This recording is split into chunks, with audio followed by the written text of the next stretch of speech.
To pray, there's no angels where I go, only pieces that are broken, scattered dreams across the floor. I'm home. Alrighty, hello everybody. This is Kira Show here. Now, before I do begin, I do want to say something. Savage Demon. I saw your comment on part 23. And, well, I do know that sometimes by uploading it does make people's days a whole lot better. And, to be honest, I wish I could upload more. That's the honest truth. I used to be able to upload 5 to 6 videos a day. But with the fact that it's gotten so loud in my house, I can usually only upload at night, whenever everyone else is sleeping. Hell, I'd probably still be doing 5 to 6 videos, if I could. But now I have to work 40-hour weeks every week. And I've just been trying to post a lot. On my days off, I try and post a lot of videos. If I could do this all day, I would. My friend Rory in the Discord jokes that I'd be that guy who would post 50 videos in one day. And honestly, I would be up to the challenge if I could. Now, I see this as a hobby, something I do to enjoy for myself. I do this as a form of stress relief. I enjoy doing my stuff, my content. And I like putting it out there for other people. And if you guys do have ideas, share them. You'd actually be surprised with what people think about them. Now, with that out of the way, let us begin our story. In part 23, as I mentioned, Izuku Midoriya. He appealed to the humanity of the leader of the White Suits, telling him that he can honor the man that he murdered. Midoriya. Now, Midoriya then went on to state that the man, Jason, wasn't a good one. However, he had his own way of looking after his men. That is something that he himself can respect. And they can honor him by making the White Suit into something better. Doing right by his leadership. By the codes that he used to have in order, that they still follow. Midoriya then becoming their new leader. Now, with that out of the way, let us begin. It has been another week. Actually, let's say 2. And the CCG are actually beginning to get a bit stressed. From what they know, most of the things that have been happening are out of their control. They've been trying to organize a heavy raid on the ghouls in the city. In fact, surprise, surprise, they know who some ghouls are. Some they do not. Ghouls that they have captured have tried giving up others, trying to make a plea deal for their own freedom. Or at least extra rations of food. Funny what hunger will do to a ghoul. They'll start talking as soon as they've been locked in a room for a week. Now, they have been trying to get leads on Eye Patch. All the investigators having to bring ghouls in alive, quickly refilling the prisons. Now, the White Suits have been considered to be a higher level threat. They went from being a street gang to an actual organization almost overnight. Organized. Instead of just being thrown in one single direction. They are spread out and evenly well placed. Hell, it seems like they've even received some form of training. Now, Midoriya and his team are actually leading hit squads. 4 different villains. Quickly taking down the low level ones and even some of the higher tier criminals in their city. As Midoriya smashes into a warehouse, quickly standing up and his men surrounding the building, and closing off all the exits. a lot of men scattering and trying to run, yelling out that it is the king. The white suits. Some of them trying to run off, while others simply drop to their knees and try and beg for their life. However, one man does actually pull his rifle, pulling it directly from the back seat of the car and spinning, trying to shoot at Midoriya. And the amount of time it took the man to turn around and grab the gun and try to even fire it, Midoriya basically already smacked the gun barrel downwards and twisted it a little bit to the left before undoing one of the clamps on the side and forcing the barrel to the left. For a split second, the man thought Midoriya actually bent the rifle as he pulls the trigger. Midoriya letting go of the rifle as this thing just starts swinging back and forth and gets riddled with bullets and shrapnel. Now, Midoriya then smashes into the man's stomach and into his gut as he falls onto his knees and drops the gun, which is now partially broken, or it will at least need a new barrel. Midoriya is not really an expert on that, category. Now, the man does go on stating that if he needs something, then he can get it for him. It's all here, all he has to really do is let him go. He has his own connections, and he promises that he'll get them anything, free of charge. Midoriya is simply just looking through the trunk. And surprise, surprise, the man has quite a selection of firearms. And, well, there's a little bit of explosives in the back. Midoriya picking up what looks to be a brick, and simply staring at it, before asking the man exactly what would this be. Yeah, that, mm, that would be something that not a lot of my buyers really look into. That is plastic explosive. Very, very, very deadly. In the right hands. And, well, if you're looking for more, I do have more with my bosses. In fact, they'll probably work out a deal. Midoriya quickly turning his eye and looking back at this man, who simply just freezes up and begins to start shaking, saying, Actually, they might just give you some. Really now, tell me. Midoriya knocking the man on his ass by simply kicking him in the top of his collarbone, right by his neck, breaking it. The man screaming out in pain as Midoriya walks directly over him, saying exactly where is their warehouse for weapons. Now, the man simply gives it up. Midoriya bringing his leg up and smashing it down into the man's face, after he gives them the location. The man is knocked out, and Midoriya orders two of the men, once they come in and clear everyone else out, to take the man into custody. Take the car and put it back to the warehouse they have. He needs to go check out this location to make sure it is legit. Then ordering a couple of his men to come along with him.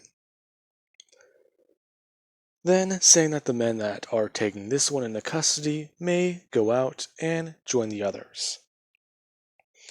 In fact, try looking for villains. They can kill and take them in. However, leave the civilians alive. Before he does walk away. Heading to the warehouse, as Midoriya and 50 other ghouls surround the place, and begin to look at what's going on. In the few hours they spend outside this place checking it out, there are many vans and cars coming and going. In fact, you might actually mistake this for an actual part of the industrial district of his city, instead of some underground weapons dealer. So, this is going to be quite interesting.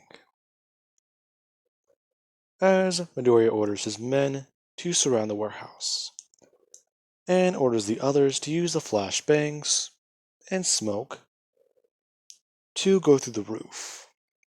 Now, as soon as Midoriya gives the order, they all shatter the glass on the rooftop.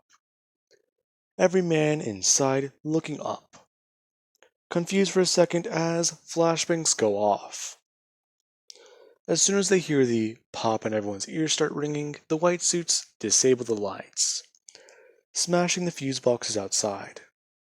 And, surprise, surprise, smoke is the only thing anyone sees when they open their eyes, other than complete darkness. Some men are lucky. That's the last thing they see. Others aren't so fortunate, as Midoriya, him and a few other ghouls, and their glowing eyes are the last things some of those men see. Those men having the fear register in their mind, before being torn apart by Kagunes and teeth. Now, Midoriya and his men are going throughout the warehouse, after getting the emergency power on, and using flashlights, as they begin to break open and look throughout the entire place. Guns, ammunition, more and more things. They even find illegal drugs, narcotics, and surprise, surprise, these men were also human trafficking. Yeah. As soon as Midoriya ripped off the chains on this crate and opened it, all the people inside backed up. Some beginning to scream and some beginning to yell, trying to protect others. Shouting Ghoul, Ghoul, Ghoul over and over and over again, as they see the white suits. Midoriya simply just saying that these people are not to be harmed, before simply moving out of the way and putting his hand outwards. The first person to run past, everyone's surprised to see that they make it out of there alive, and all take off running. Now, they just begin to smash through all these containers, taking the explosives and loading them up in the cars these men will no longer be using, and leaving. Now, it is on the news that the white suits actually did break into an illegal mafia warehouse. Or at least it is allegedly mafia. They are not too sure. These villains were far more organized than anything that their city has ever seen. And these were only suspected to be low-level criminals. So these are at least mid-tier, not high-end. Now, with that being said, Midoriya and the white suits are all getting their plans into place. Midoriya plans on using his manipulation abilities to change his face and walk into a building as an investigator.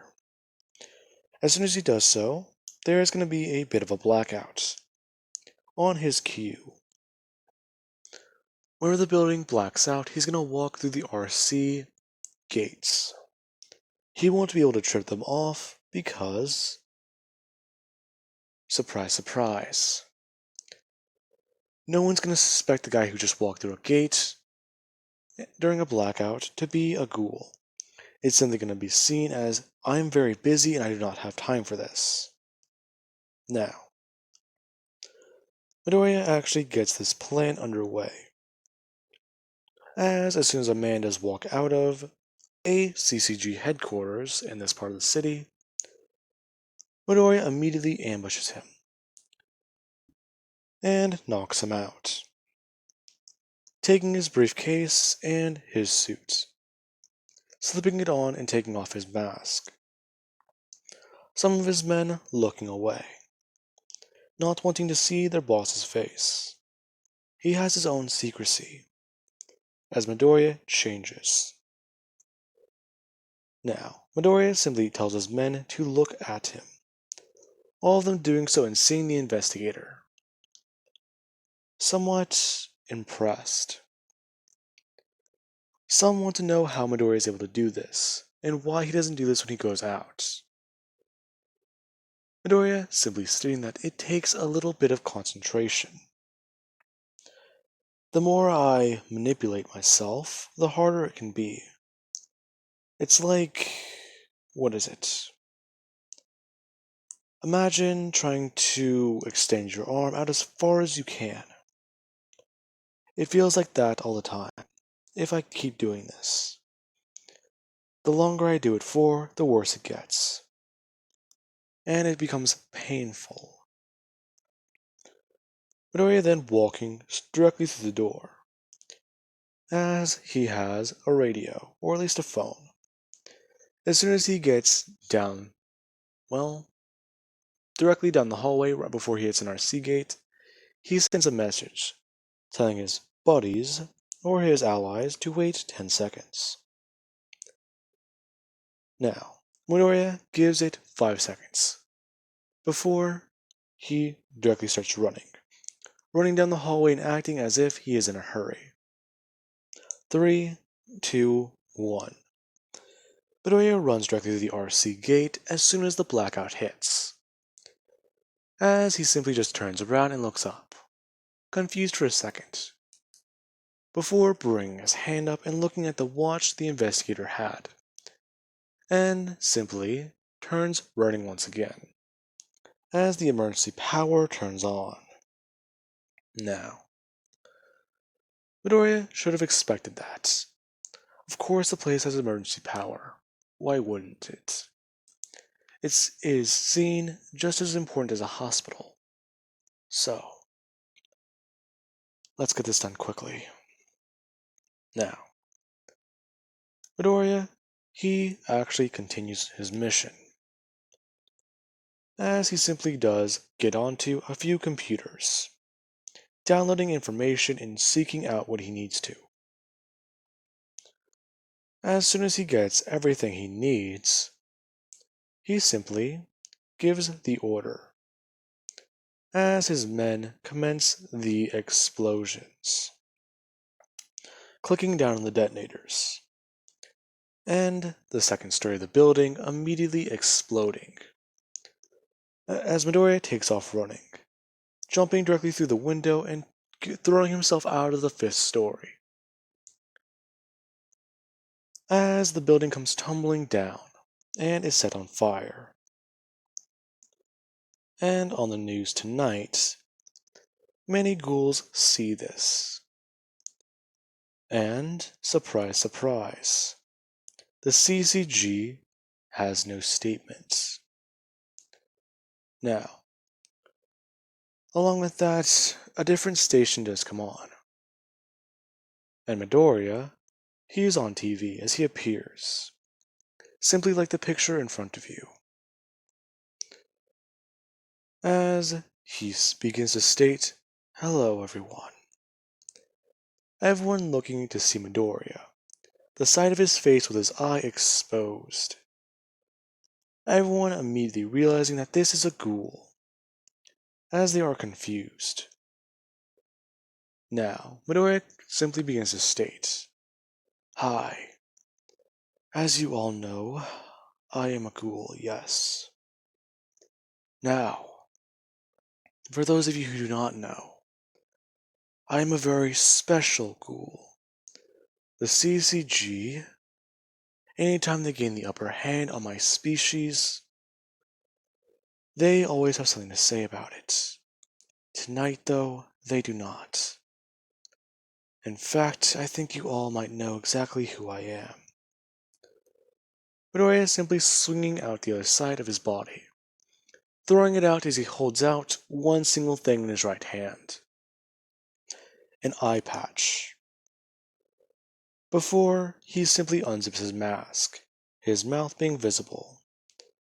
Many people seeing him, as he goes on to state that he is the eye patch ghoul.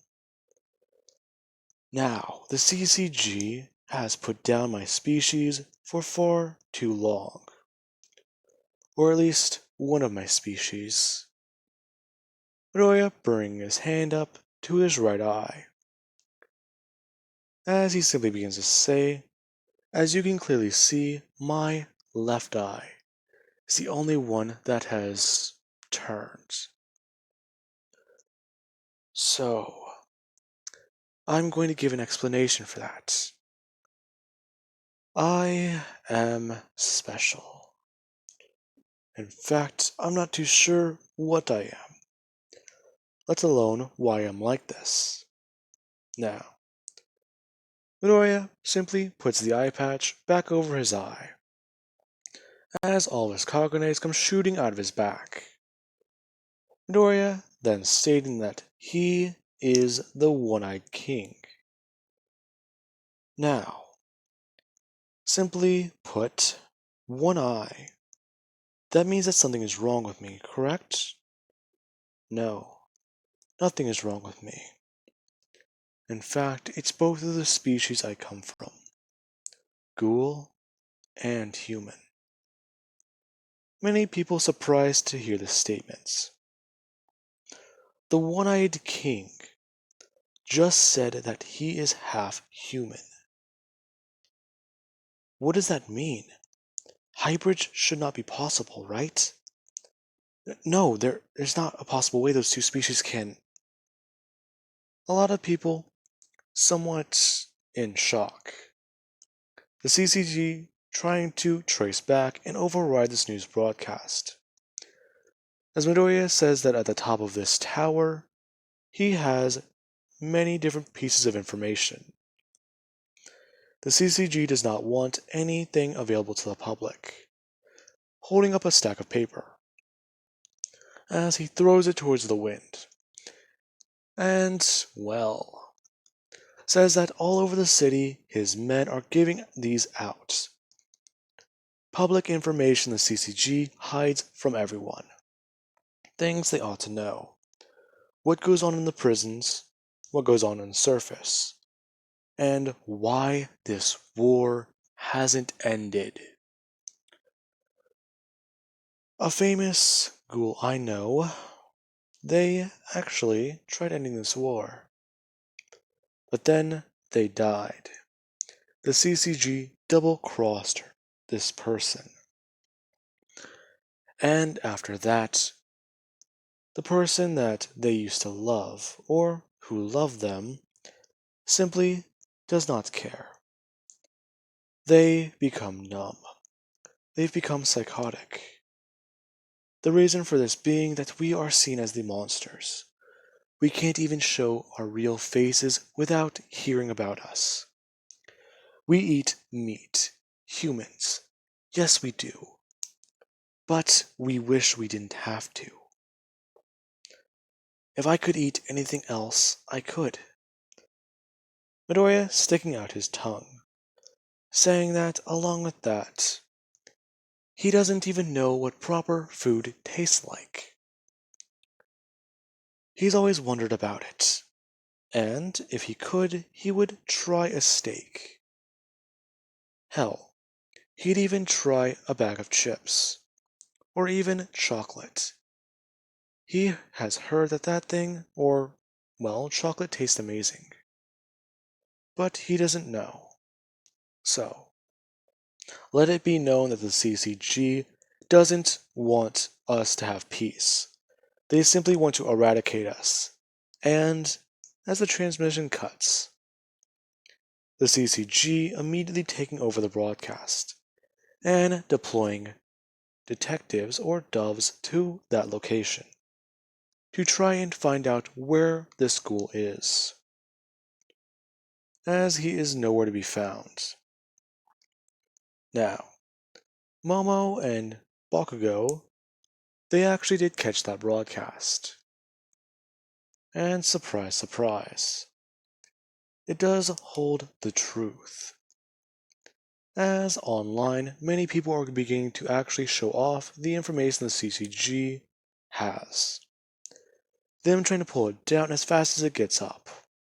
However, people have hard paper evidence That is indisputable, since it is signed off on by multiple detectives, who are now high-ranking officials in the CCG organization.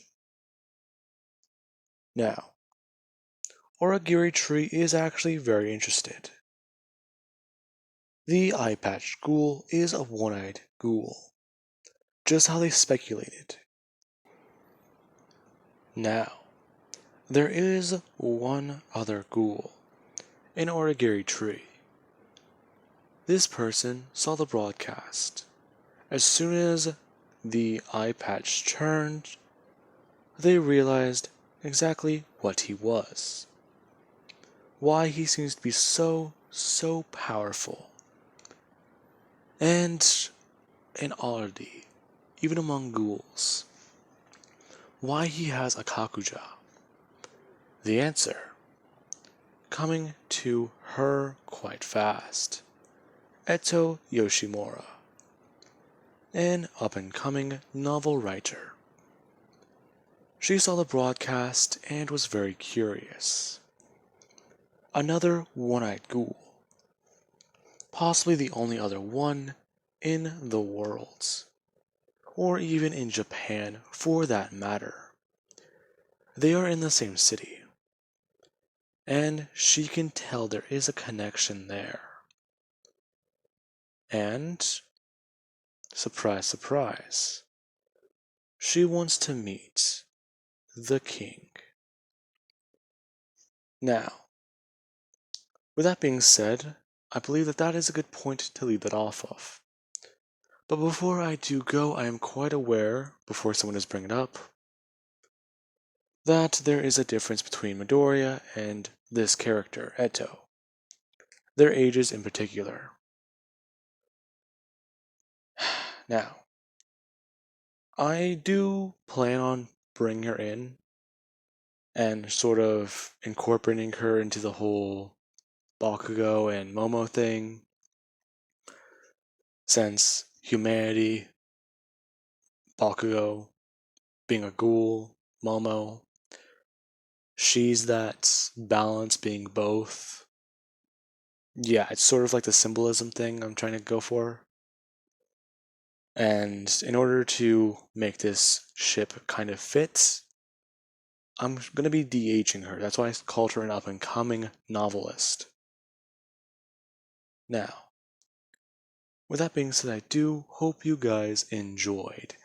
And have an amazing night. I will catch you guys in the next part.